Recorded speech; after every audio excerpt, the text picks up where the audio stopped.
Chapter 28. The Fall of Contemplation. The Return to Atlantica.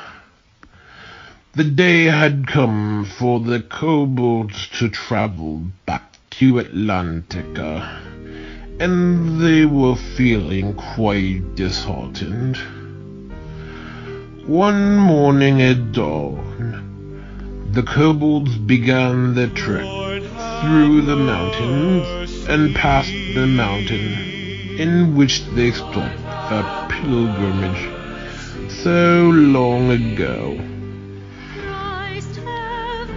The kobolds arrived at the gates of Atlantica early one break at dawn, while it was still quite dark outside and utterly rainy.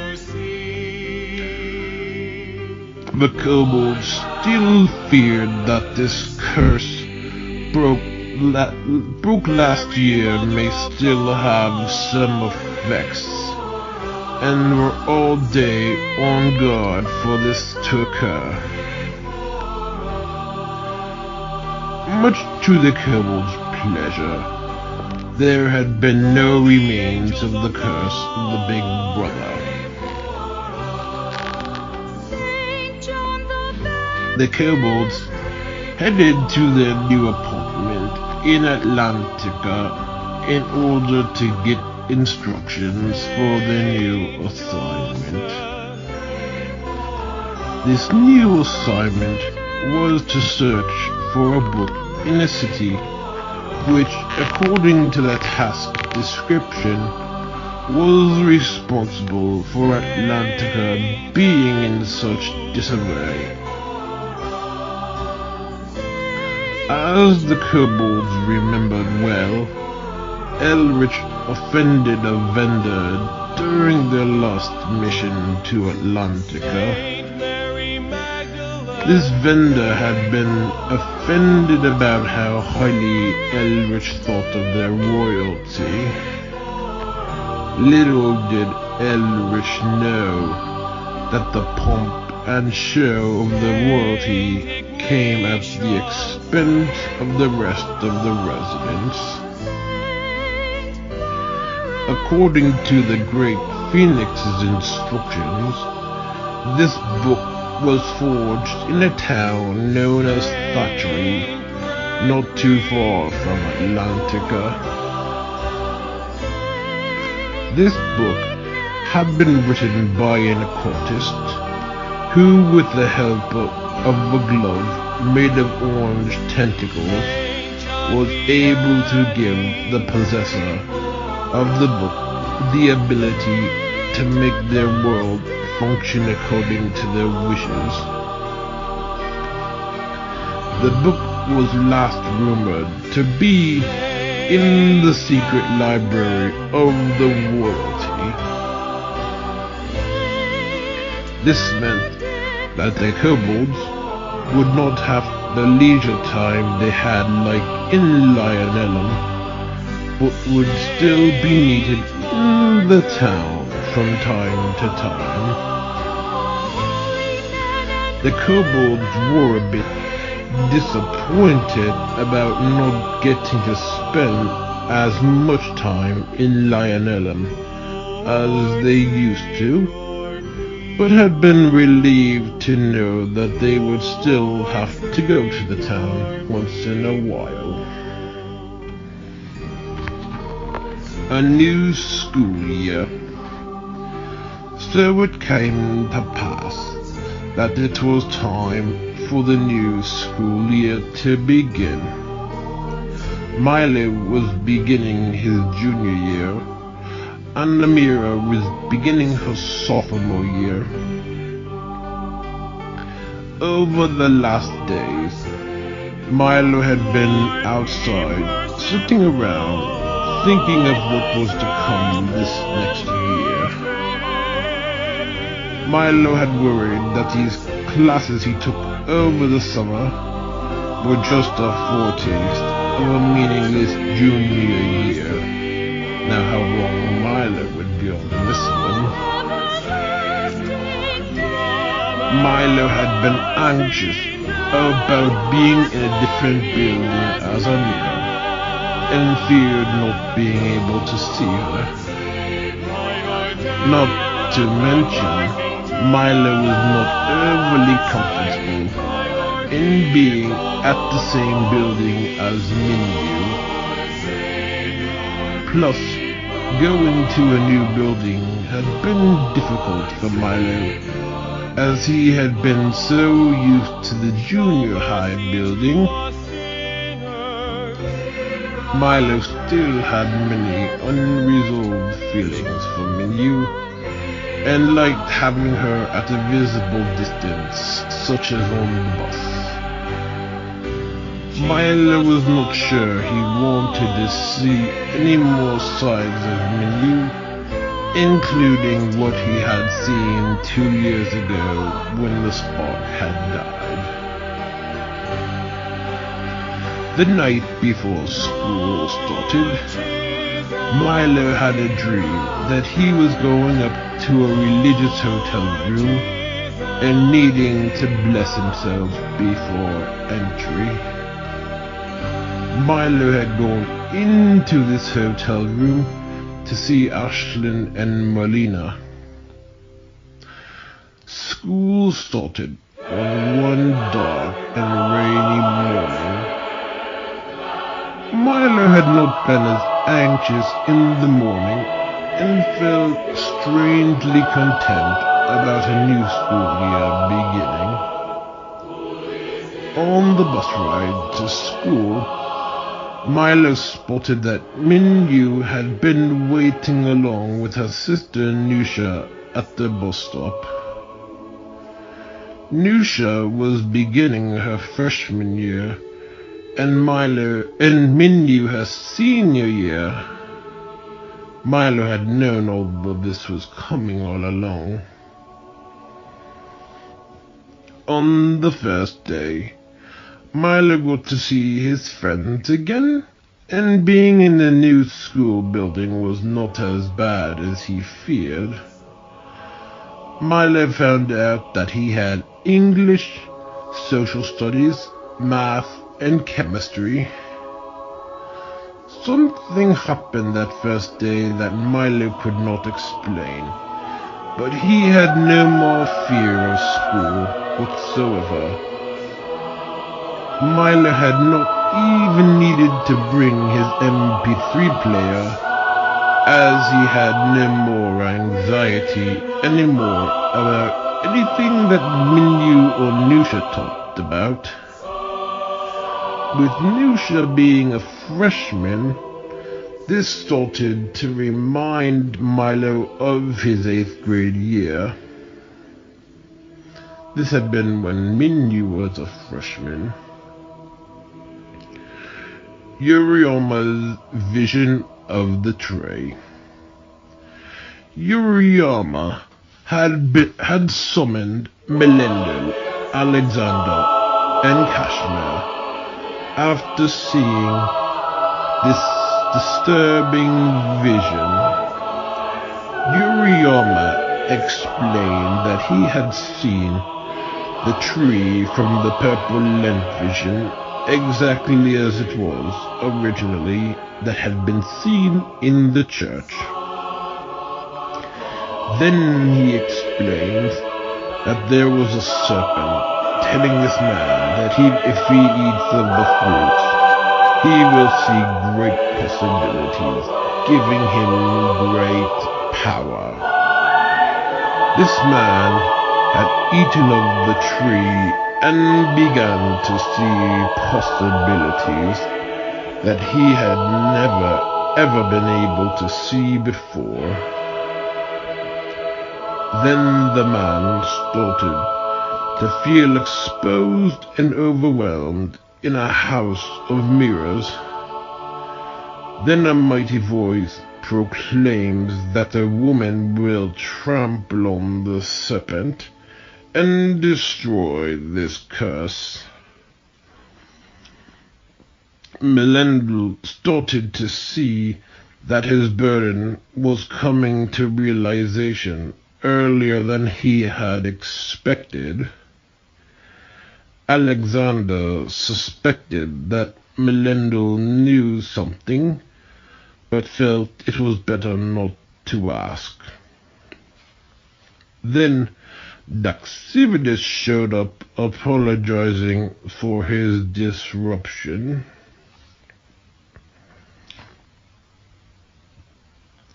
He explained that he saw the vision and knew that a rescuer was coming very soon. Urielma explained that this time was lucky, but did not believe they would be so lucky next time. Melendel then tasked Kashmir on keeping watch over the charges. Amira returns. On the second day of school, Milo had to travel down to the junior high school for his Spanish class. On the way to class, while still in the senior building, Amira had just entered the structure for 2 classes she had in a row at this place. This was the first time Milo had seen Amira since the school year ended last term. Milo felt a little bummed out, as he believed that the class he had at the junior high was when Amira was at the senior high school, and the only time we'd get to see each other. Besides Spanish, Milo also had gym and drafting that day. So far, being at the senior building had not been as bad as Milo feared. At lunch for the second day, Milo found that he ate at the same time as Minyu. Now Milo did not make any dumb mistakes this year. That night, Milo was invited over to the Fiorentinos for dinner. Milo had not seen Amira on that Friday before Labor Day, which sort of bummed him out. Now otherwise, Milo enjoyed having both Minyu and Nusha on the bus together, which reminded him of the times before the fallout. That week, Milo found this hymn, "This is the Truth," sent from above, on a CD set he got for his birthday, from King's College Choir. This is an old English carol retelling the story of the fall and redemption of man. That weekend, Milo was quite happy to be back in school and optimistic about seeing Amira soon. On that Saturday, Milo and Lydia spent the whole day at Uncle Leo and Aunt Jane's. That day, they played video games, and Milo went on a bike ride with Uncle Leo and Sylvester. Anytime Milo played a game, Sylvester would want to play that same game. Eventually, Milo called Sylvester out on this, and Sylvester said that he should get his own game system.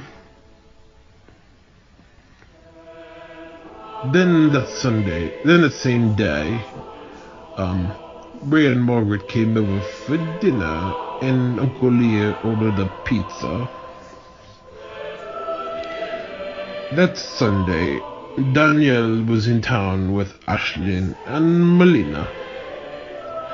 Around this time, Ashlyn was a bit afraid of boys and would not go anywhere near Milo. Not that Milo was offended, as Ashlyn was only 2. On Labor Day, Milo went to Seaboden with Steve, Doris, and Merle.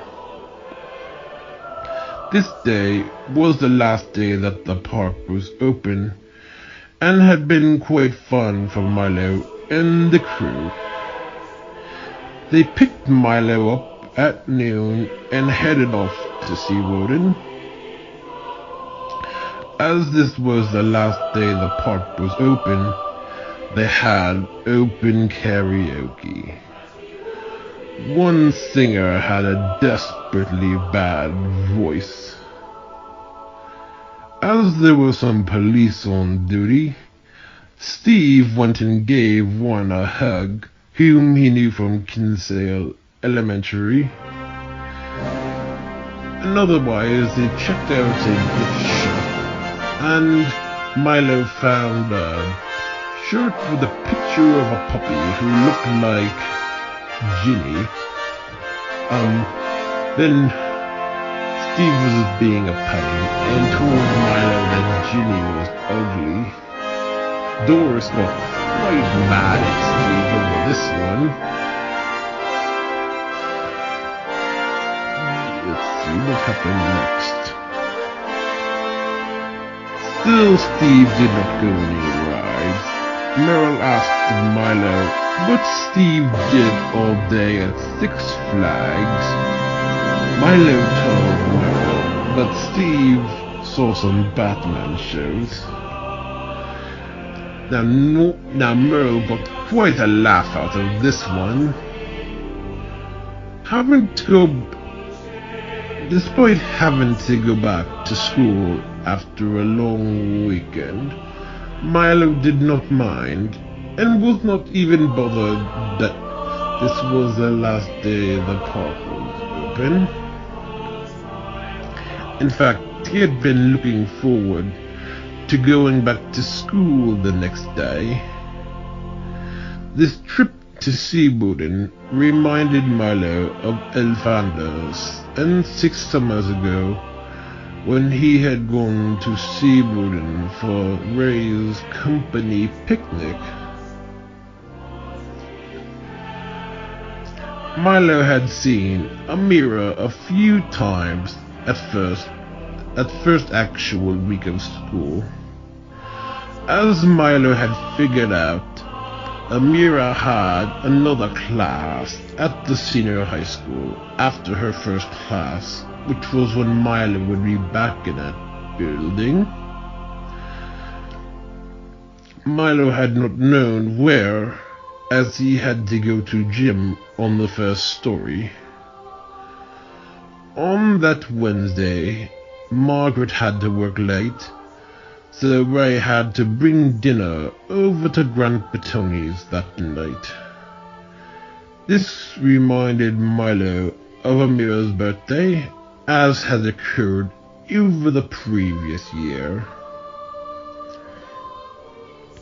Atlantica surprises. The kobold's time in Atlantica had come to be more pleasant experience than, as they still had time in Londinium and were growing to like the Atlanteans. Much to the kobold's relief, that vendor did not have the influence over the Atlanteans as they had feared. In fact, the kobolds found the Atlanteans to be a charming and warm people. In fact, the Atlanteans hailed the kobolds as the heroes coming to undo the curse brought to this town. The kobolds had learned quite a bit about the city, including their underground transportation system, similar to a subway, but use these self-moving trains. This could take residents from one part of the city to the other quite quickly. The kobolds decided a plan of action to find the book. Frankly, the kobolds had not known what the book even was called, or what it even looked like. An Atlantean who had been for the cause and used to be a bookkeeper for a secret library told them exactly where to go and gave them a secret key that he still had from his days as the bookkeeper. At the library, some kobolds had come across a book known as the Efficient Atlantean. Some of the kobolds became quite entranced by this book and lost interest in finding the cursed book. This book's premise was that this was a book telling of how the ideal Atlantean city works, and the reason for all the setups of a society. All this was taking time away from working on trying to find the book. One kobold, Selwyn, was quite enamored by the book. This book told about how the Atlantean society is set up specifically to keep a perfect stability. According to what the book says, a strict hierarchy of a city is set up to keep perfect order. There are the undesirable positions in society that no one likes to do, but somebody has to do them. There are rules in society, and not everyone can have the ideal roles, so said the book. According to the book, some people have to be poor, so the rich and middle class can appreciate their wealth all the fuller. Some people have to be poor, so the ambitions are not restrained from the ambitious.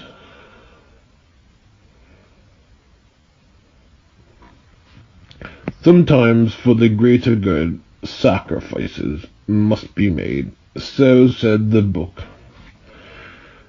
Selwyn got quite a following amongst other kobolds, enamored by the ideas outlined in the book.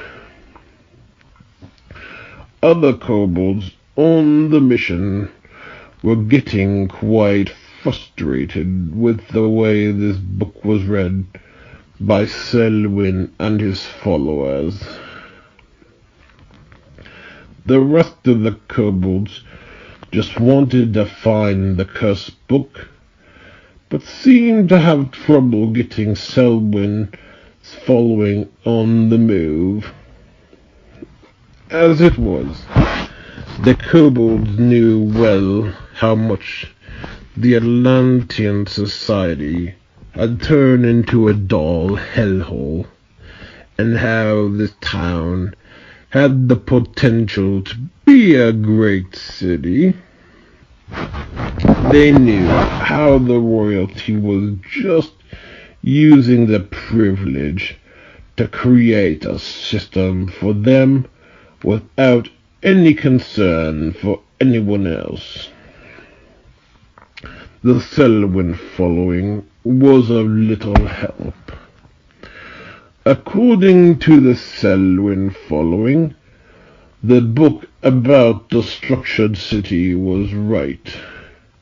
They started to believe that an ordered system must function on people living in such a fashion. Simpsons Revelations.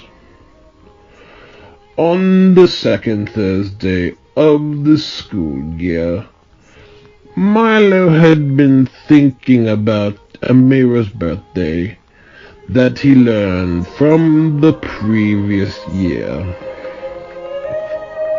Now Milo knew well that her birthday was around the time that The Simpsons first premiered.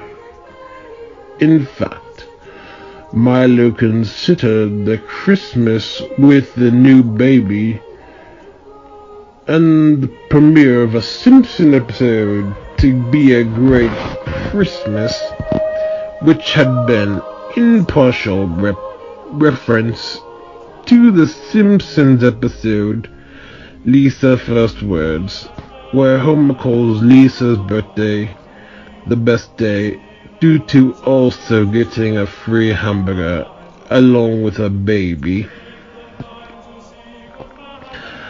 That afternoon, Milo looked up the calendar website on the website and found exactly when Amira was born. Milo remembered the week of December that Amira's birthday was announced and the exact day of the week. Upon looking at the calendar, Milo figured out how close her birthday was to the first Simpsons premiere of the episode Simpsons Roasting on an Open Fire. Milo came under the impression that he had a new calling. As to exactly what this calling was, he was utterly clueless. Milo went into a bit of a trance after finding this information out. In the cafeteria at lunchtime, while Minnie was at lunch, there was a vision of the Annunciation in which Gabriel had announced to Mary that she had found favor with the Lord and would conceive a child. Mary had been stunned by this news, for she had not had any relations with a man. Gabriel explained that the Holy Spirit would cover the Virgin Mother, and she would bear the Son of God. Then a rosary appeared in a futuristic way, showing the Holy Mother 7 signs of Jesus' birth at Bethlehem, the curing of the lame, giving sight to the blind, reading of the Tanakh, dying on the cross, and wearing the crown of heaven.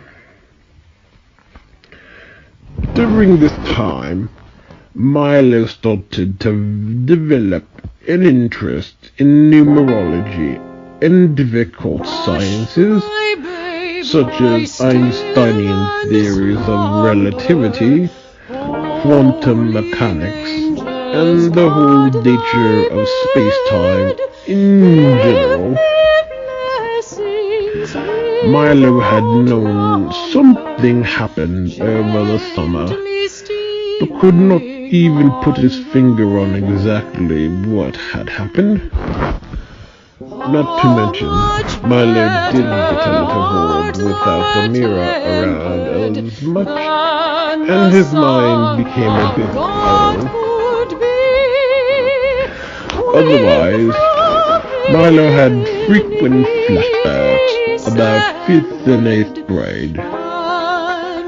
Milo remembered that afternoon at Merle's in 8th grade before getting the news that the cars were moving. and how he and Steve watched that abomination known as Time Machine. When Milo first saw the movie, he found it quite disturbing, but now found something a bit fascinating about the premise of time travel and the whole science fiction genre. On Sunday, Milo watched a fairly disturbing episode of The Simpsons known as Fear of Flying. This is the episode where the Simpsons get a free plane trip and Marge reveals her fear of flying. This show has the punchline where Marge's father works on an airline as a pilot. As viewers know, Marge's dad is dead, and the episode is set up to get the viewers thinking that her fear of flying is rooted in something like a plane crash. What really happened was Marge finds out that her dad was a flight attendant and not a pilot. This episode gave Milo a flashback to coming back from Orlando and leaving Grandpa Clarence and Maple Carol. Milo noticed how similar the episode was to what he experienced, and how his dislike for flying was more to do from a traumatic memory than about the flying itself. That night, Milo had a nightmare of waiting outside a clinic exam room while a stern security guard stands guard. Mortanius returns. The watchman finds out that Melendul's charge had gotten into the hall of Akashic prophecies in his sleep and saw something he was not supposed to see. Melendul is summoned after this and does some investigations. Melendul had known that his charge had gotten a bit of a taste for the esoteric studies.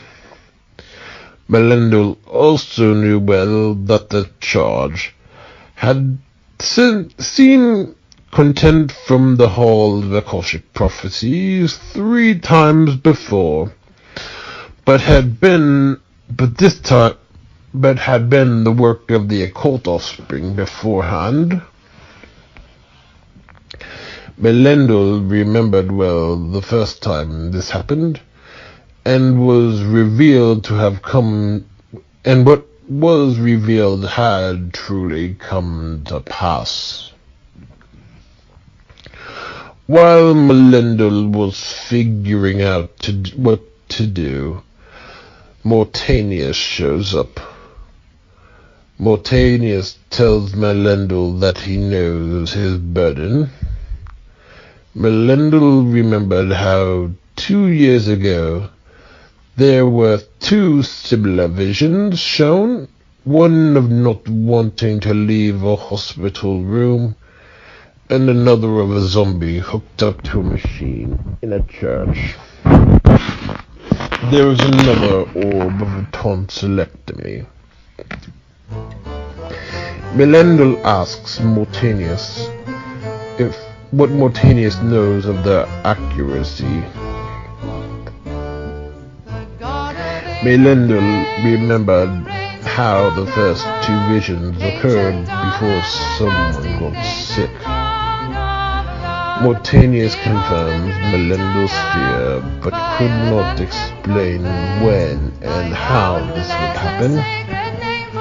Mortanius explains that the latest two orbs do not tell us when, do not tell us who, but only when this is to take place. Mortanius then explains that this will take place during the Great Battle, and that he was pretty booked for the next age. Melendo then confirms that many will die in the upcoming battle, and Mortanius nods. Mortanius then promises to guide the charge and those this may concern when the time comes.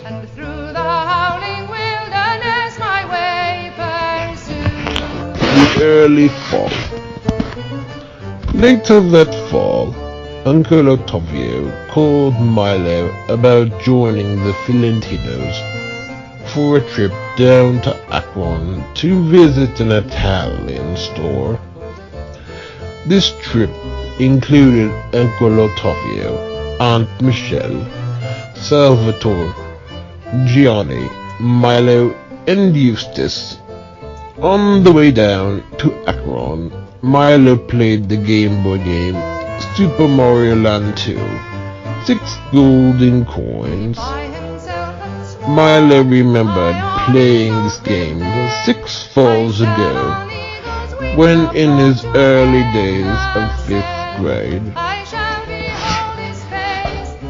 At the store, Milo became pretty overwhelmed by all the types of Mediterranean imports, types of cheeses, meats, and olive oils.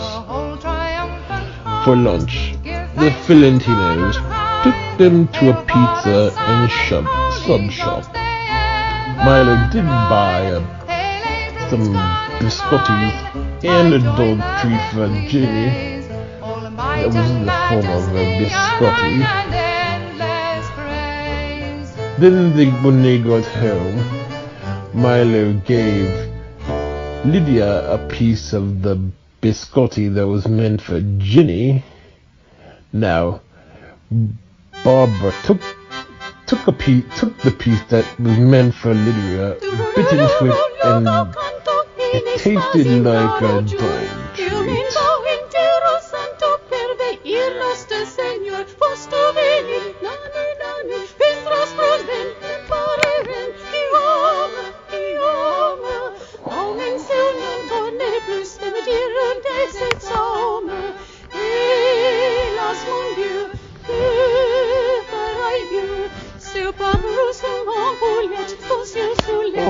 One Friday night later, the Biancatellos and Grandma Pearl got dinner at Bob Evans. That night, after they got back, Milo got a call from the St. Timothy's parishioner Martin, who lived close to the Jafaris, and asked him to serve in a novena held at St. James Cathedral. Milo decided to take this offer and was scheduled to meet Martin at noon down at the cathedral. The last time Milo had been at the cathedral was when his cousin Jesse got married 6 years ago. Milo only knew this because he remembered that long weekend was the same weekend when Grandma Gladys passed away, which would have been the weekend before the wedding. Margaret dropped Milo off at St. Timothy's and knew exactly who Martin was right away. Martin took Milo back to the St. James sacristy to meet with the cathedral rector, Monsignor Newbert. Milo met two brother altar servers before the procession was to begin. Milo sort of expected that Minyu and Nusha may be the altar servers, considering that Martin knew the Jeffaris and were part of some church group. As for the procession, this was quite interesting. Milo and the two brothers led the procession through downtown Essex. Milo and one of the brothers carried these heavy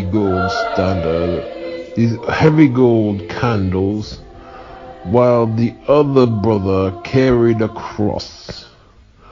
One lady doing the prayers was a Medjugorje enthusiast, while singing the hymn "Sing of Mary" after each prayer.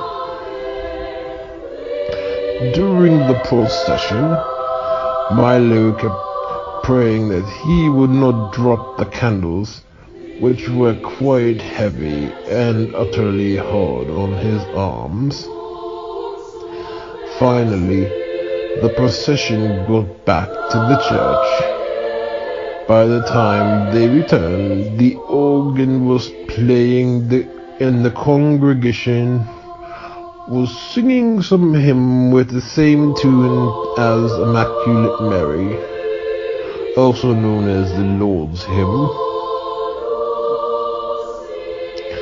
That evening, after the novena, Milo had a penance service with his confirmation class. At the service, Milo's arms still hurt quite annoyingly, and he could barely move them around. Milo then had Monsignor Warner for confession, and Milo said the same things about having these grudges with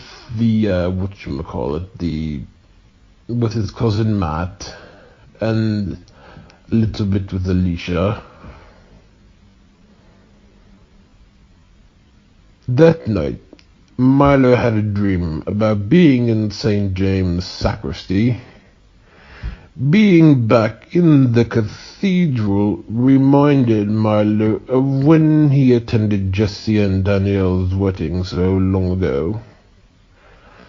That day, when he woke up, Milo watched the Scooby-Doo movie, which he remembered watching 3 falls ago when he had a day off in 8th grade. This was right shortly after he went to the sports park with Steve, Merle, and Doris. Pedestal's movement. By this time, Peter Storr became quite agitated with the book The Efficient Atlantean, as Selwyn, following, was quite insistent on going along with the instructions in the book. Unfortunately, the Selwyn following was growing quite annoyingly large. Peter Storr explained over and over again that the Atlanteans have entrusted them with a mission to the Atlanteans and trusted them to find this book. Many under Selwyn's following insisted that the book was absolutely right. Peter Storr developed a counter-movement to go against the book The Efficient Atlantean. This movement had some luck, and on many occasions they returned to the secret library. After their first search, Peter Storr and his following had no luck whatsoever. Meanwhile, The Selwyn movement, though smaller, was becoming quite relentless and could become quite violent with Peter Storr's movement. After another search in the secret library, the kobold still had absolutely no luck whatsoever. Peter Storr was getting a bit paranoid and started suspecting that the Selwyn following had been hiding something and knew where the dangerous book was from. The college fair. Back in school, Milo's classroom faced the junior high school, which was his science classroom, and the area where the students walked from one school to the next. This school had a policy to end class 5 minutes before the official dismissal from class, so the students could travel back to their respective schools. One day, during the last 5 minutes of science class, Milo just so happened to be looking out the window and saw some kids heading back to the junior high school. Then Milo noticed Amira heading back to her school after finishing a class at the senior high school. After that, Milo always looked out the window, but had not explained to others why he had done this. During this time, Milo befriended this boy Pat in his English class. Now Milo sort of knew Pat from his previous years at Cider Pond. Pat had found Milo looking at the yearbook from before he was even at Cider Pond High. It was the year before. Now this had been Ninu's freshman yearbook. Milo was looking at a picture of an Iranian girl playing a sitar. This is not to be confused with the Indian sitar. Milo then told Pat all about the Jafaris and hinted about Amira. For some reason, Milo told Pat all about his conflict with the Jafaris 2 years ago, despite just meeting him.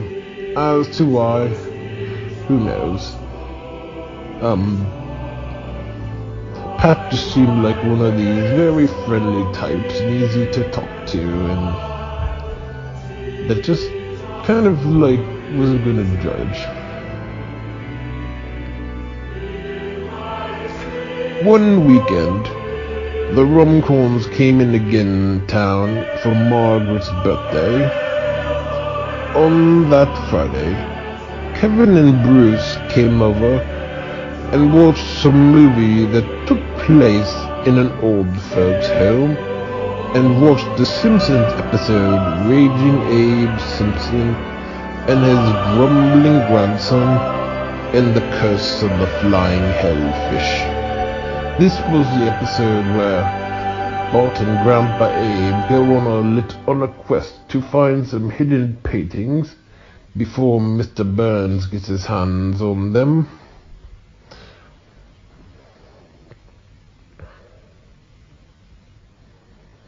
On Saturday, the rest of the Rumcorns, along with Grandma Pearl, came over for dinner.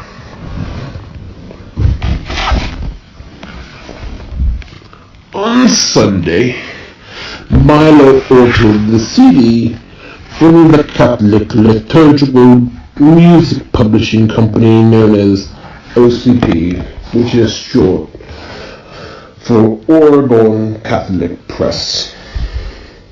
Milo had wanted the CD Here I Am, Lord by Dan Schutt, as it had the song with drums and dancing. Milo remembered sampling the CD from the summer.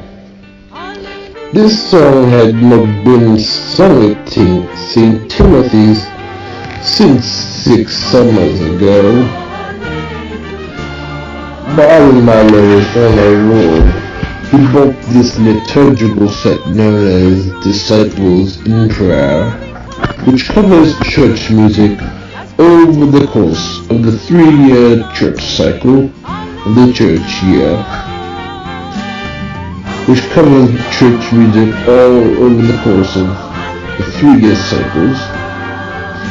Then Milo ordered this album known as City of God by John Michael Talbot, as it had some songs he particularly wanted.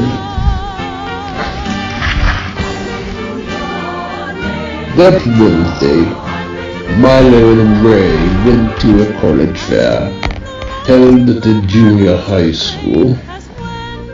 Before going to the fair, Ray and Milo took Grandpa Tony home from dinner at the Biancatellos.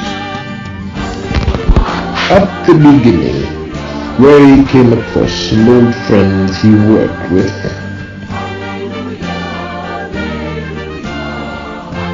Milo first saw Vashti. Then Milo saw Amira at the open house with Kazim and her younger sister Parisa. This was the first time Milo had ever really seen Kazim in real life, as he never got a good look at him or Zaida at the Karas. Milo caught Amira looking at brochures for Indiana University. During that college fair, Milo had the Easter Alleluia stuck in his head.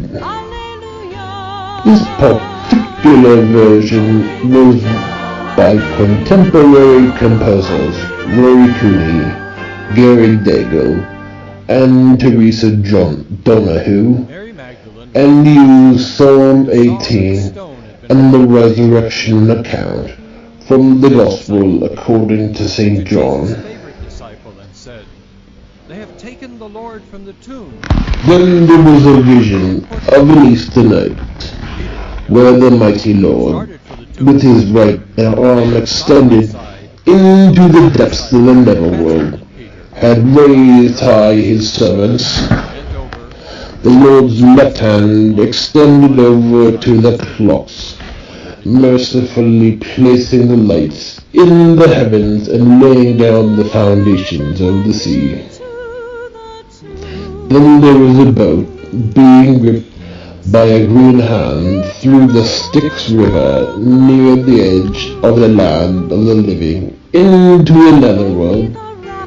Then the right hand of gold rescues this boat and its runners back to the land of the living. Then there is an empty tomb where the shrouds are ripped apart and the body is gone. Then the earth starts chanting Alleluia. The great vigil. Melinda, Alexander, Kashmir, Husisha, Daxividus, and Asias had been summoned back to the Odinian temple. On the grounds of the Odinian temple, there is an apple tree that is heavily guarded by a large clock dome. What the Chalcidics Gregory knew well was that an apple was missing, as Uriana predicted. Lendl had feared this, but knew it was coming. Lendl had not mentioned his meeting with Mortanius in the upcoming battles, so none of the other Gins really knew. Then, Johannes the Contemplative showed up. Kashmir asked Melendel if the vision with the rosary had anything to do with the rosary seen at the beginning. Gregory chimes in and explains that the occult offspring believes that such artifacts have magical powers. Melendel explains that the offspring does not know the deeper magic that goes beyond the appearance between the repetitive prayers. Kashmir asks Gregory if the occult offspring stole the apple. Gregory explained that this was most likely, but did not have any evidence to prove otherwise. Melendel explains to Kashmir that if he is wondering that the charge had not eaten of the apple, Melendel gives some grim prospects. The charge had been given lures to the apple.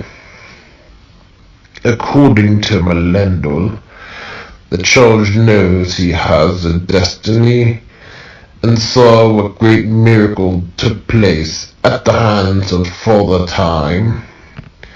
Yet the charge does not know well that this curse could strike again, and may one day be worse than before.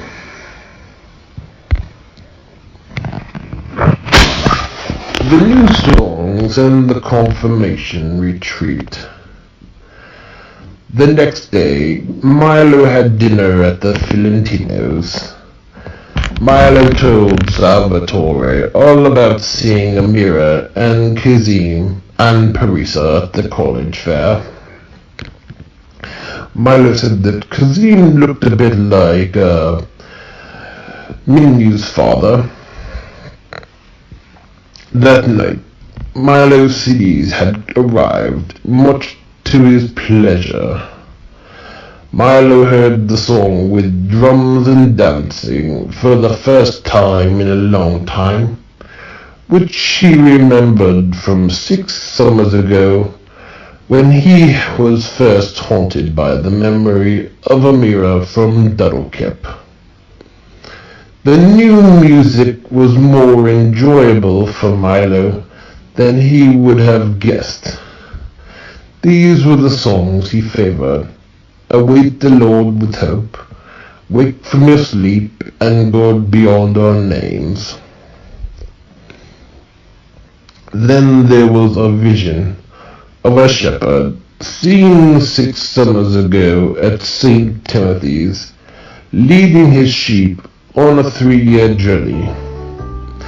The vision continued with flashbacks of the sheep's arrival to find pastures within many other folds.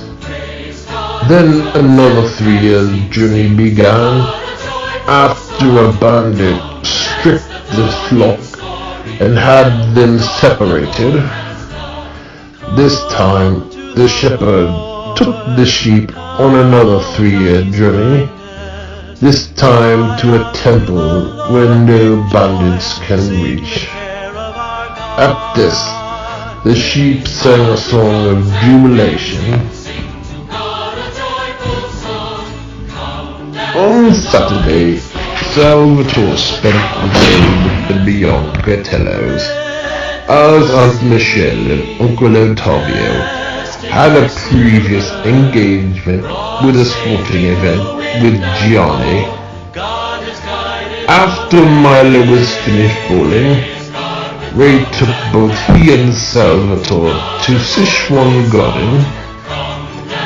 The next day, Milo started working on compiling some Christmas sheet music, in particular the hymn Wake from Your Sleep from his new album. These new songs put Milo in quite a trance, and he felt like his pursuit of this new music was already kick-started again.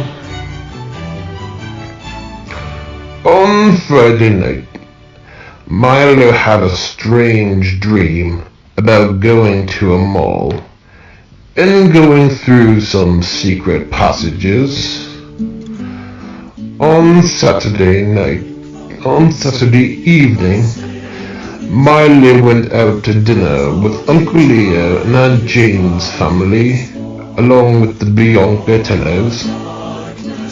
What happened was Ray knew Milo had a retreat for his confirmation and took Grandpa Tony to church that night. Eustace made this pejorative tic-tac-toe game known as Minu and Amira, as he assumed that Amira was just a rebound girl from Minu, which was far from the truth, as we know quite well. Milo did not appreciate this one bit.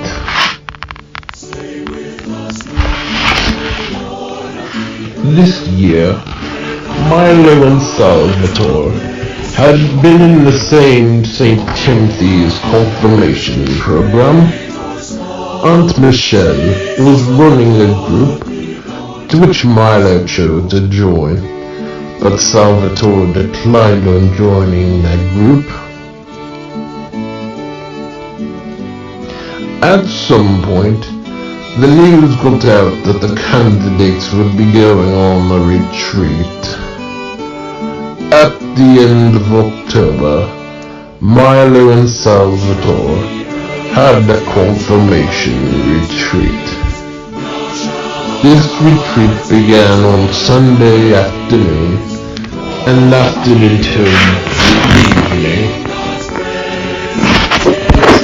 The retreat took place at a church hall located in the country before Sassuolo.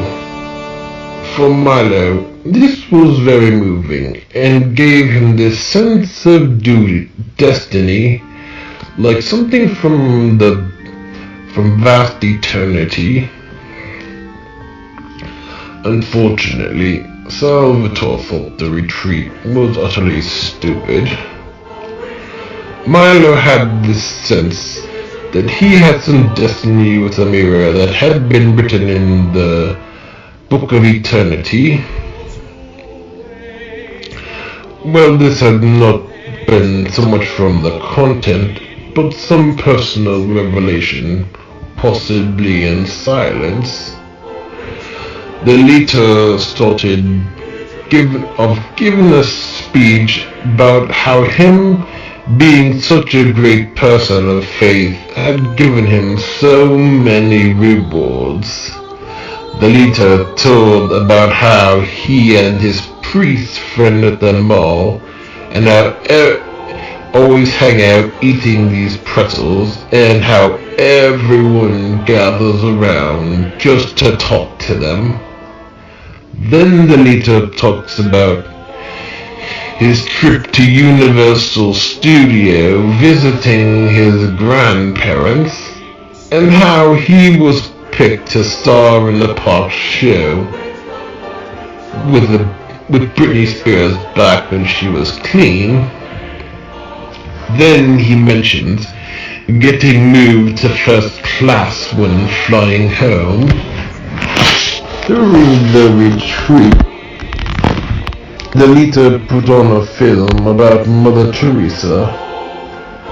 Alongside, Milo asked some difficult questions in regard to church teachings which the teacher was unable to answer, particularly on the fate of dogs in the afterlife, and why they didn't believe, and why they seemed to have a consensus that this was not so. Milo asked, well, what if we get to heaven and there all are dogs there, but then what? He said stumped the teacher. During a retreat, there was a vision of a theologian walking on the shore and catches a little boy filling a basin of water. The boy asks this man why he is filling the basin with water. This little boy, the man asks this little boy why he is filling the basin with water. Sorry about that. The little boy explains that he is trying to bring the whole sea into the basin. The theologian laughs, telling him that is impossible. The little boy asks the theologian why he thinks it is possible to comprehend God. The theologian gives his first argument that God is comprehensible because he knows that he is the greatest thing that God is the greatest thing that can be imagined. The little boy asks the theologian what makes him think there is nothing beyond, that there is something beyond but can. The little boy asks the theologian what makes him think that there is nothing beyond what can be imagined. The theologian then tells the child that all things are symbols for God, and is the sum total of all the names of the symbols. The little boy asks the man how he knows there is not something beyond what can be named. The theologian then explains that God is the sum total of the story of creation in times of sorrow and joy, and the whole of history. The little boy asks why there is nothing beyond the words of the whole story of creation. Then the man explains that God is duration and being itself, which allows movement, change, and newness. The little boy asks this man why he thinks there is nothing beyond duration. The theologian admits that God is pure mystery, whom creation is an illusion before. The little boy asks why he thinks God, an utterly mysterious God, cannot be known, or too good to care about his creation. The theologian then says that God is infinitely large, and man is too infinitely small to ever contain him. The child then asks how he can believe that an infinitely large God can fit into the finite space of a woman's womb, or a tiny wafer of bread. The theologian is stumped and has absolutely no answer to give.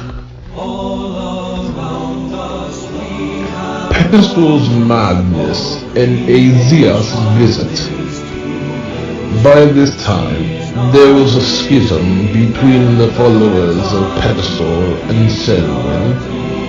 Those under Selwyn had found their own place and became quite compromised and all about the efficiency. All the while, Pedestal was losing followers as he was going quite mad. It was said that he had become very obsessed with finding the book and had accused the other kobolds of keeping it hidden. Pedestal and his followers decided to take a walk over to Lionellum and see if they can find some help. While in Lionellum, Yoshiahu notices an entrance gate where there is a door, where a door should have an opening, and there is a great wooden board connected to the gate by door hinges. Yoshiahu points this out to the kobold Mardina. Mardina mentions that it is quite stupid to have hinges to keep a board of wood up. Overall, Peterstor does not find too much help in Leonellum, as not even the elders know about the book. Eusephus finds the seer's shrine and goes up the staircase and blows the horn. So far they had no luck, and no seer appears. The kobolds on the pedestal depart, Lionellum in low spirits. A few days later, to the kobolds' luck, the seer Azias appears to them to inform them that the anniversary of the great Phoenix visit in Poseidon Plaza during their first term in Atlantica was at hand. Azias also reminded the kobold that this was actually the also 7th anniversary of the actual anniversary of the feast of the unexpected guest. The kobolds had remembered when the messengers brought them to the Elfess, who was on the unexpected guest 7 years ago. Azias implored the kobolds remaining to keep vigil for the coming of the great Phoenix. Azias showed great mercy to Peterstor, and implored him to prepare for the great Phoenix's coming. By this time, Peterstor understood that he had grown quite obsessive, and became quite afraid. Then Azias proclaimed that the great Phoenix was near, and he shall be released from all his shame. Azias then declared, "Blessed be, for now you believe." After that, Azias left. Azias instructed the kobolds to build a temporary model of the guest house as it had been when the Elfess first arrived, and to place an altar inside and a massable outside. For the rest of the time, the kobolds began preparation for the return of the great Phoenix. At this point, the remaining kobolds understood under Peterstor, felt fully awakened, and realized and recognized the great light to dispel the darkness. They often told stories of the visit of the Elfess to their guest house, so long and the messenger who directed the kobolds back to Lionellum just a year previous. And the kobolds built a symbolic guest house in Poseidon Plaza. The kobolds intended this house to stay permanently, while anticipating an age of glory and freedom from fear and grief. The November season and the international booth. As for November, this had been a fairly slow month. Milo had made friends with 2 girls, Francine, and another charge, Angela Costa, from gym class. In this gym class, Milo met another fellow charge, Michael O'Brien, whom he had met years ago when he was small at Salvatore's neighbors in the Super Schmitz when he was 4. Milo had not recognized Michael, and only remembered him after mentioning that Johnny was his cousin. Michael told Milo that he used to live near the Fiorentinos when he was growing up. On the first Friday of November, there was a pep assembly that took place during science class. Knowing that Amira was at the senior school at the time, Milo purposely sought her out and sat behind her. That weekend, Lydia had a basketball game, and Milo spent the day at the Fiorentinos. Salvatore had his birthday party at Gran Paterni's. That same day, the O'Malleys came in town for this party. Around this time, Matt had broken his leg in a soccer match.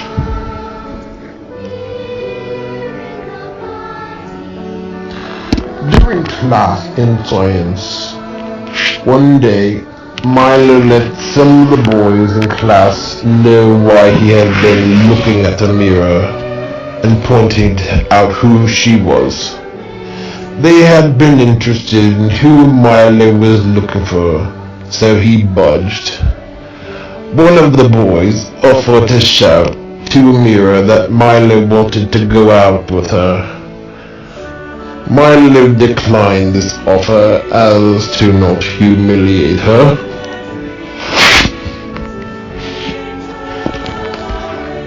During the month, Milo was constantly harassed at night by weird dreams. Milo's dreams were extremely vivid in ways full of pointless contact, but not telling anything important. Milo started wondering if this had anything to do with his obsession with Einsteinian physics, quantum mechanics, and numerology. Frankly, Milo did not understand these subjects at all, but found these subjects to be utterly fascinating. Even physicists don't fully understand these sciences and can only represent their theories through complex math problems. Over Thanksgiving, Milo told Aunt Michelle that he met Michael in his gym class. Now Aunt Michelle remembered exactly who Michael was. Around this time, Milo remembered meeting Michael years ago with Nate Superschmidt when he was 4 and in preschool. Over Thanksgiving weekend, Milo got into a bit of a bad mood starting on Friday as the O'Malleys left the day after Thanksgiving due to being invited to a wedding. Both Milo and Salvatore agreed that they would have used being out of town for Thanksgiving as an excuse for skipping the wedding. Technically, the wedding was for one of the O'Malleys' neighbors.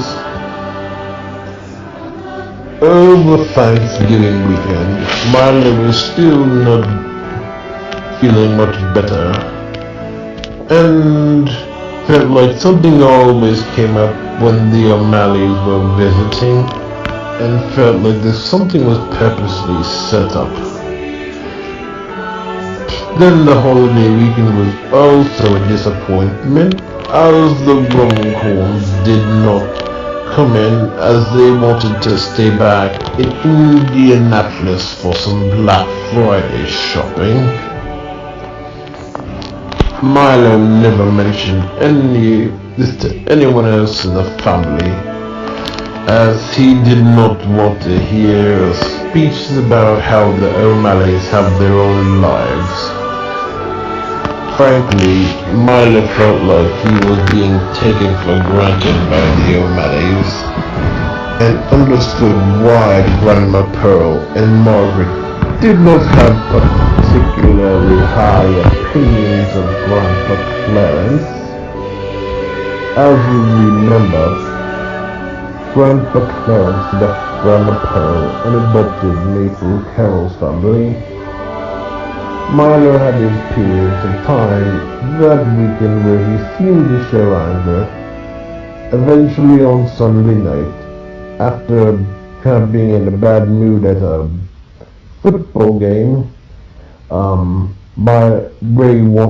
Ray demanded to know what Milo was so moody about so much lately.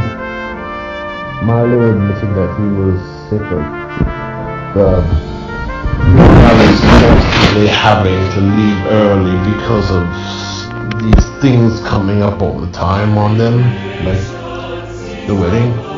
Now Milo admitted that he would have came home early for a neighbor's wedding, but only if it was for Navida or Razul, considering that it would give him a chance to see Amira. Gregory's findings. Gregory summons Melinda, Kashmir, and Alexander back to the Obsidian Temple with some news. Skeeter and Voltaire also joined them. Gregory explained how he had found the Epanitas Upadana making trouble. Gregory explained that Upadana was once an anagrammatron from the Third Order who understood originality in all its glory. Upadana wanted to restore originality, but did this in a past-oriented way at some beginning point. His ideas were that the original past had been this golden age, and everything afterward was just a major decline away from originality, and that the originality needed to be immediately restored. Gregory explained that he had seen Upadana hanging around the bus with the charge, and recently over an American Harvest Festival with his cousins. According to Gregory, Upadana had taken the form of a magenta balloon with large eyes and a teal bow tie. Melendro then understood why his charge had gotten a taste for the esoteric studies and was thinking so much about the years previous. Melendro knew well that his charge was at his highest point with the family from church and had no enmity with them. According to the information on Upadana interventions, Melendro now understood that the charge wanted to get to a point where he could be friends with the girls and make it so nothing ever happened. Melendro also knew how the charge still reduced his cousin's strange behavior to a phobia of his friend. Voltaire interjects that it is natural for cousins not to get together when they grow up. Skeeter asks Voltaire who that story really serves. Skeeter says the official stories end up serving the interests of the status quo. Melinda reminds the two that their progress in working together and that conspiracy versus official versions of events misses a lot of points. What I said to Adrian is that the only way to defeat Upadana is allow the charge to speak with the girls again and let him decide for himself. Melinda also explained that this also shows that the charge is able to see the girls as something beyond his memory.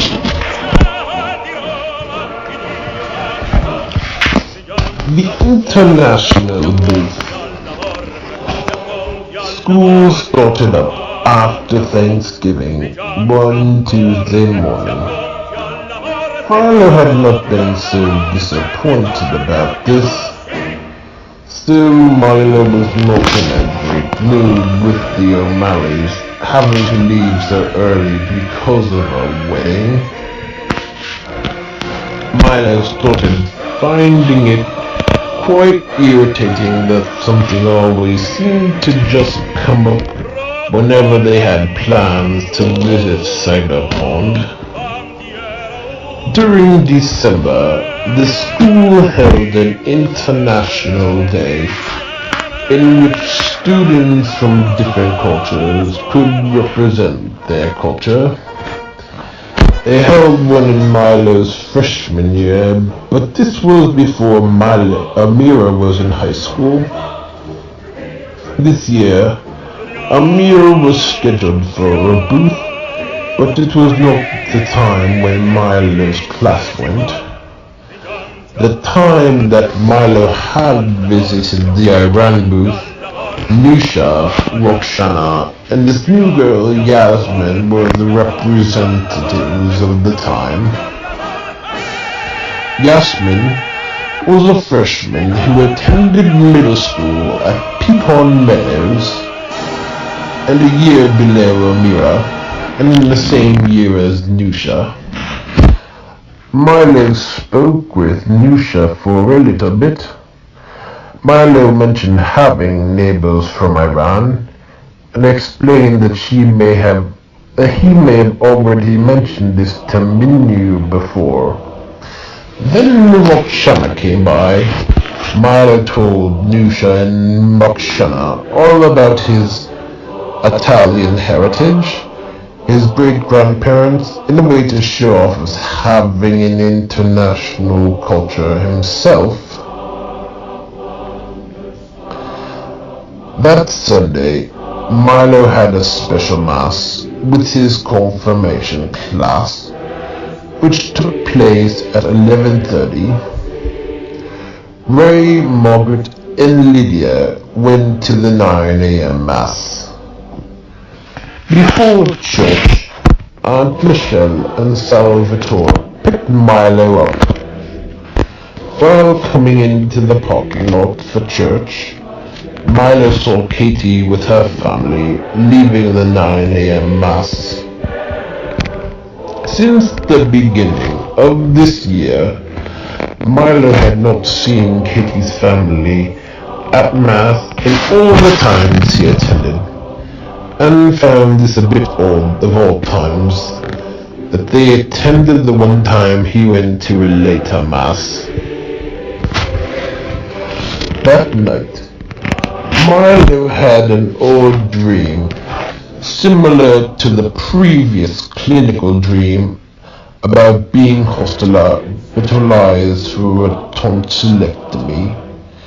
In fact, it was a bit similar to the dream with a gay guy 2 Christmases ago. Milo then dreamed that he had seen Katie walking through the school park.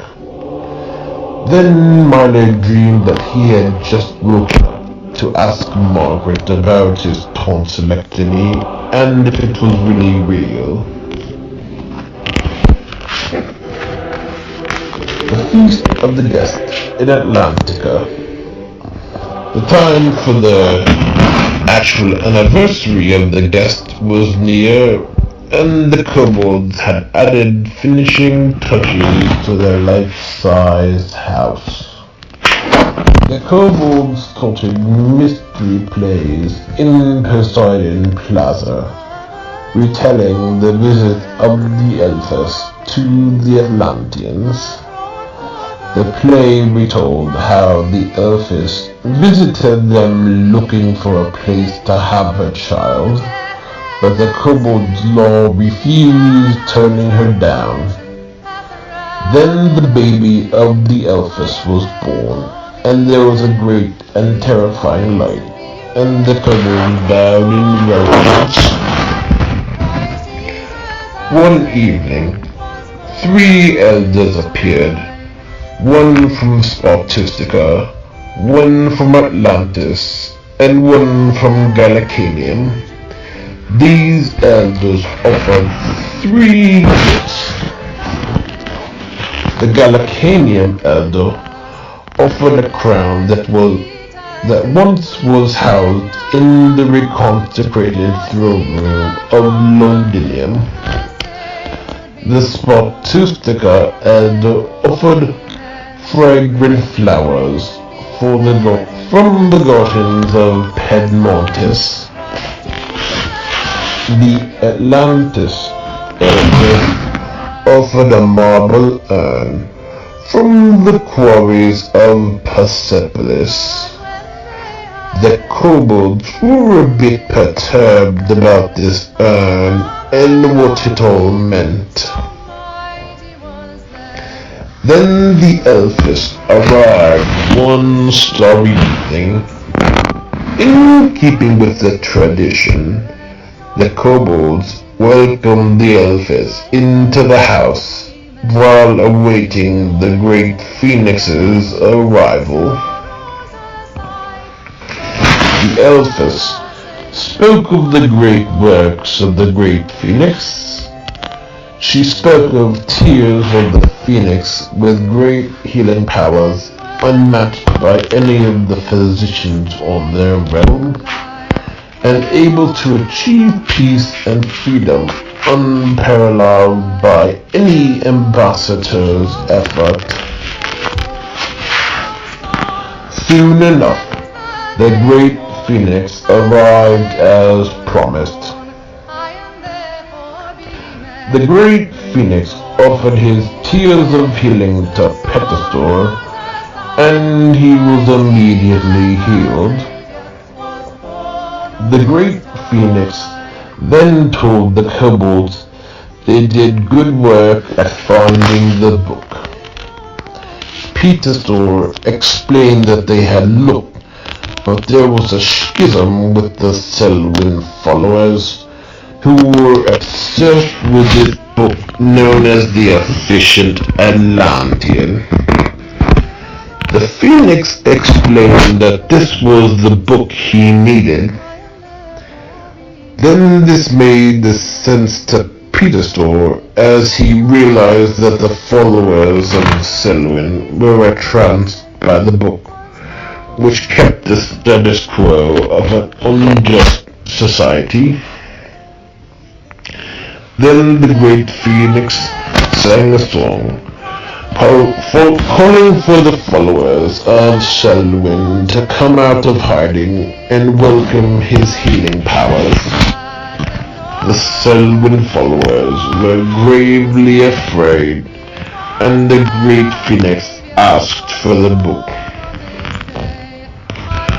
One Atlantean, Elrich, had squealed in reluctance and called the book the source of the beautiful royalty. After some struggle, Elrich gave up the book and handed it over to the Phoenix. During this visit, the great Phoenix seemed troubled and spent significant amounts of time in solitude. The kobolds became quite concerned about this. The elves explain that the great phoenix has mysterious ways, but knows what he is doing.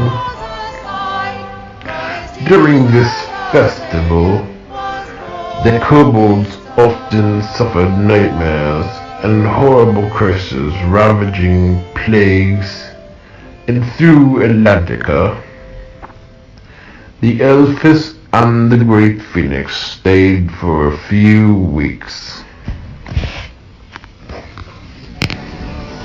Amira's birthday and the last weeks. The night before Amira's birthday, Milo played the hymn In Dulce Jubilo on his keyboard and watched some Simpsons episode in her honor. In Dulce Jubilo is the original German and Latin of the hymn. Good Christian men rejoice, which Milo favored before entering his freshman year. The Simpsons episode Milo watched was Simpsons roasting on an open fire. That night, there was a great vision of a multitude of angels gathered around a crib, showing homage to a newborn baby. They sang the song Nova Canticum while holding a small toddler over a crib to be with the baby. Then there was a divine baby holding a globus while being held by the Theotokos. Then the baby raised his hand in blessing, drawing the angels, children, and cradle closer and closer. Then the baby shines brightly like the sun, and all the stain is burned away. Then there is a proud man suffering insanity, overcoming time with his arrogance, and stuck in a living death. Then the baby, with the glorious globus, raises his hand, and a flood of water comes by and washes away all this stain. This man is greatly humbled and brought to the festivities where the angels are singing glad songs surrounding two babies. As for the rest of the holiday, things had gone pretty slow by now. On the morning of Amira's birthday, Milo asked Lydia if she had any bracelets last minute before he was running off to the bus. Of course, Lydia was not going to be giving away her bracelets. Milo did see Amira while traveling between the junior and the senior high school building, but did not really get to see her too much, which seemed to be a common occurrence on her birthdays.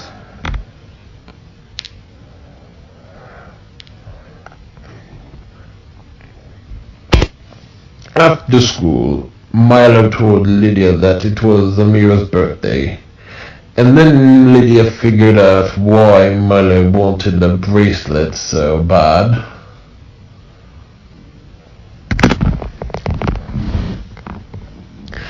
As was the custom inside upon high school, they allowed students to bring in CDs with Christmas music.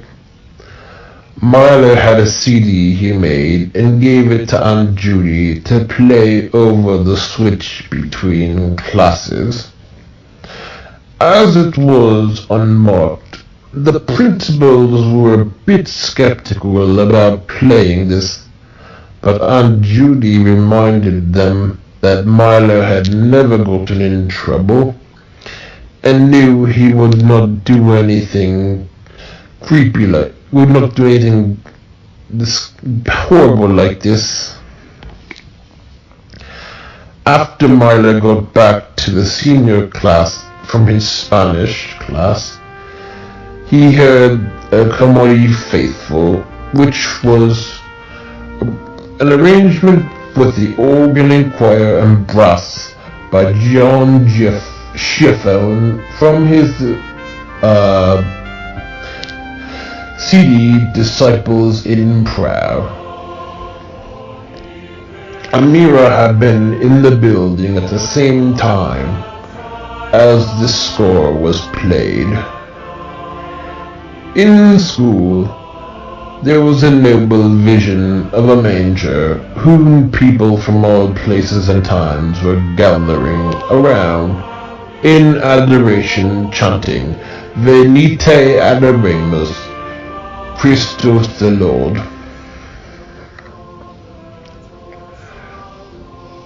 Then there was a multitude of angels singing, Gloria in excelsis Deo. Then an otherworldly light appeared from the Virgin's womb. Every word from all over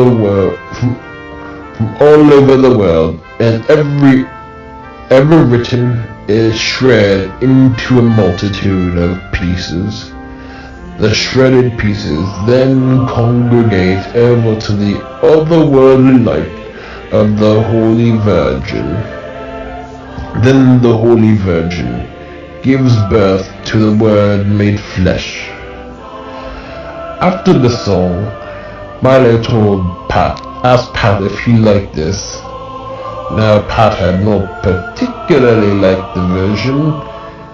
Some other friends like Michael O'Brien liked that version. Milo then told him that this was his version.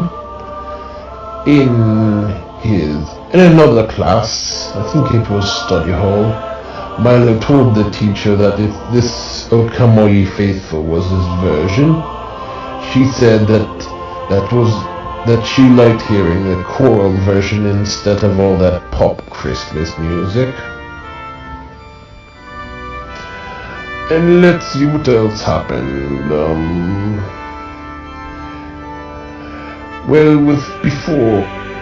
The day before Christmas break let out, in gym class, Milo was with his friends. Michael, this new guy, what was his name? Brian, and his friends Francine and Angela. Now, Brian always liked to give Francine a hard time and called her Sasquatch. As for Angela, she was quite a pretty Italian girl. And also a pretty good charge. That night, after school let out, the Biancatellos went to an English pub for dinner.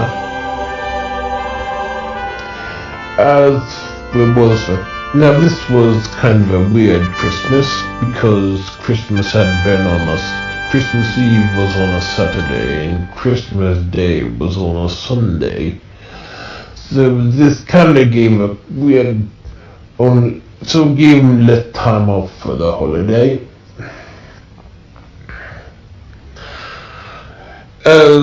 By Christmas Eve, over the holiday otherwise, it was pretty eventless.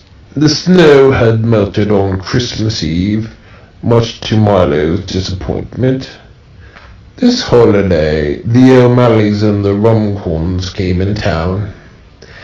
In fact, the day after Christmas, Milo, Salvatore, Johnny, Matt, Alicia and Lydia went to the mall. While walking through the mall, Sylvester came across, and Matt came across Steve, Doris and Merle. Salvatore was a bit surprised by what Merle looked like, as he had pictured him looking like a big fat guy. Then Merle wished asked them how Christmas had gone for them. Milo then introduces Merle, Doris, and Steve to his cousins.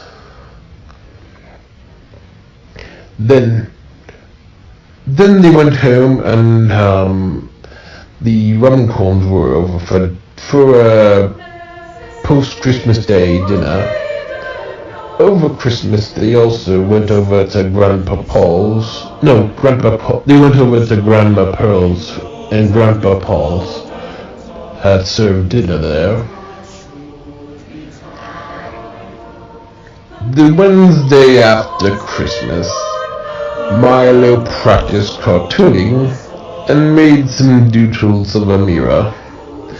This made Milo want to get to know Amira more.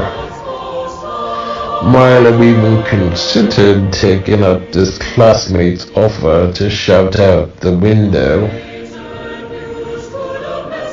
On Friday, Milo mentioned to Margaret that he had spring break the week after Easter.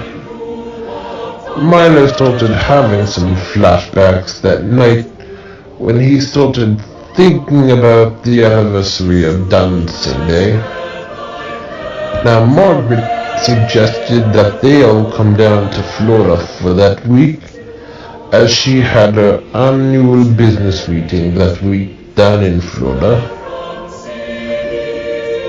On Saturday, Aunt Michelle invited Milo to have lunch at the wood-fire grill with her Uncle Ottavio, Salvatore, Johnny, and Grandma Dora. Now that had also been New Year's Eve. That night, the Biancatellas went to church, and the song Innkeeper was sung by the choir. Otherwise, New Year's Eve was a pretty big bust, as there was a football game, and normally that's the night when they all play games, and instead, Ray and Uncle Wayne watched the football game. As for the day before Christmas break had ended, the Biancatellas saw Harry Potter and the Goblet of Fire. Frankly, this was not the same downer end of Christmas as normal. The Mount of Lava. The time had come for the Elvis and the Great Phoenix to depart. The Great Phoenix summoned 12 kobolds to join him on a journey to the Mount of Lava, which is the only place that this cursed book can be disposed of. The Mount of Lava is pretty far away. The kobolds called were Petasor, Elrich, Iohones, Yoshiahu, Guinevere, Selwyn, Eogin, Zadok, Eusephus, Arondin, Remus, and Mardina. The Great Phoenix instructed the kobolds to make sure that they brought the urn the elder from Atlantis offered. The kobolds had been uneasy about this request.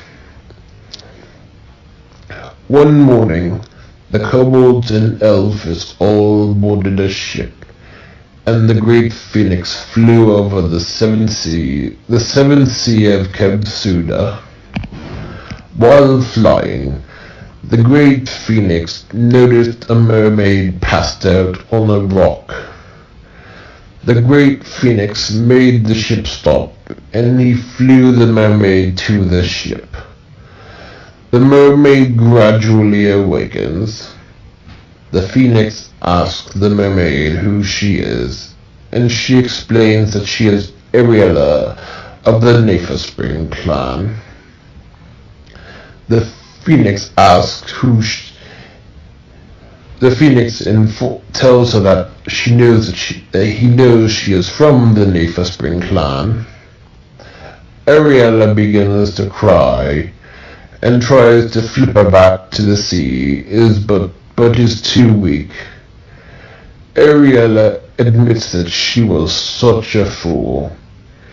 She tells about how it was all her fault her sister Shannon was killed, all because she refused to see that Clayton was really the Meludico Posperium. The Great Phoenix tells Ariel that what is done, and that she no longer needs to run herself away from her sisters. The Great Phoenix then claws at Ariella's fins and covers her in a cloth. Ariella underwent severe pain when shedding her fins until her original torso and legs were back. Ariella stayed wrapped up in the cloth the Phoenix provided. After some more travel, they arrived at this ugly stone region known as Amet. This region stunk of burning sulfur and full of choking smoke. Amet was on an island several miles northwest of Atlantica and hardly visible from the city. The Phoenix then told the Elphys to return to Atlantica in 3 hours, and told her to pick up 2 waiting Atlanteans. Before climbing the mountain, the Great Phoenix instructed the kobolds to place the urn under a grotesque baboon statue head on a cliff wall. The Great Phoenix explained that this trip was up to the Lake of Lava and too dangerous for a kobold, and that he had to do this on his own.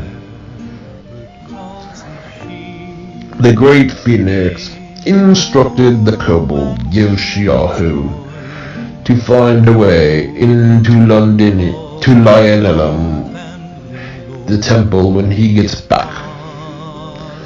Then the Great Phoenix flew majestically into the sky, highly exalted. Then they saw the cursed book being let go of and falling into the pit. Then the kobolds heard a great splash and sizzle as the book had burned away, and the great blood-curdling scream from within the mountains. Then a hand made of lava came out of the pit and seized the Phoenix, and he burst into flame. When the Phoenix died, the great board at the gate of the temple split right down the middle. At this sight, the kobolds greatly mourned and were quite distraught. Then there was a great explosion coming from the pit, releasing a white smoke. Then the baboon statues came to life and chokingly spit out some white ashes that landed in the urn.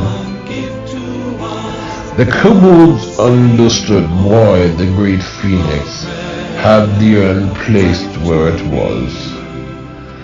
What the kobolds did not know was that a phoenix is reborn from their ashes.